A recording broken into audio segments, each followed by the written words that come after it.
Sometimes I feel like I have to be a little bit more firm with the words that I choose to get my point across. And this is going to be one of those videos.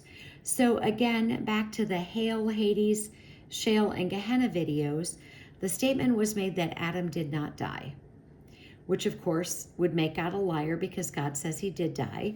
So we're going to look at this. And sometimes there's these people that are teaching people things that are complete and utter nonsense, and it doesn't really take that long to disprove it.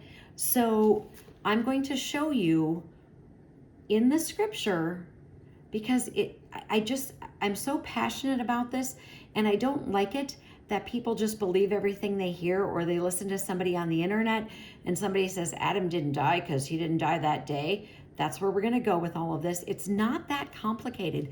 We have to be thinking critically and logically. If somebody tells you something that goes against scripture, why are you listening to them? It doesn't make any sense.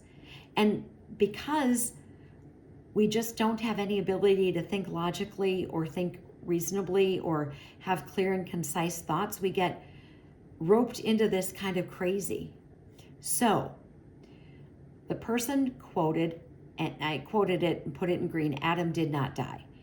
Adam did die, because that's what it tells us. If you go to Genesis 5:5, so all the days that Adam lived were 930 years, and he died. Well, he didn't die that day, so that means everybody's going to heaven. All right, so here's where these crazy people who say this, Adam didn't die, and then somebody else believes it, and now they think everybody's going to heaven. You can't be listening to these people who say these crazy things, because that would make God a liar, and God cannot lie.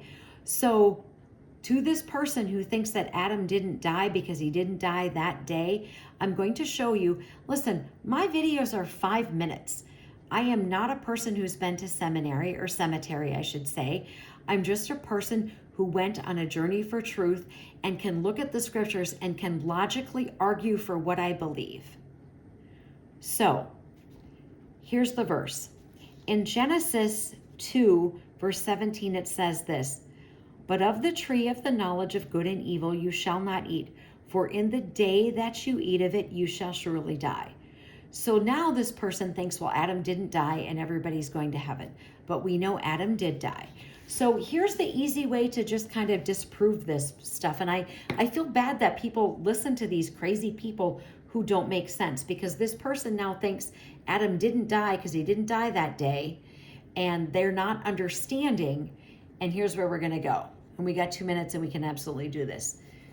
The word day in the Hebrew is from H3117. So this is why you need a concordance, because this would help you have understanding. So that day that is used in scripture, that is used in that verse that I read, God says you shall surely die. It can mean from an unused root meaning to be hot, a dry, as the warm hours, whether literally from sunrise to sunset, or from one sunset to the next, or figuratively, a space of time defined by an associated term. So because somebody told you, well, Adam didn't die on that day, so therefore everybody goes to heaven, would make God a liar, which would make Titus 1:2 a lie, would make this verse in Genesis 5:5 a lie.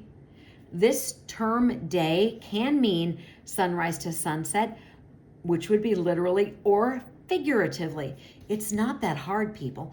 Do not listen to these crazy people and then do not repeat their crazy comments, because Adam did die, and it's not that hard to look at what scripture says. And so I just beg all of you, please, when these people make these crazy statements, if it goes against other scripture, they are liars. And they're calling God a liar. And I wouldn't want to be the one in that position. Armor up, we ride at dawn. May God bless you as always. Have a great day.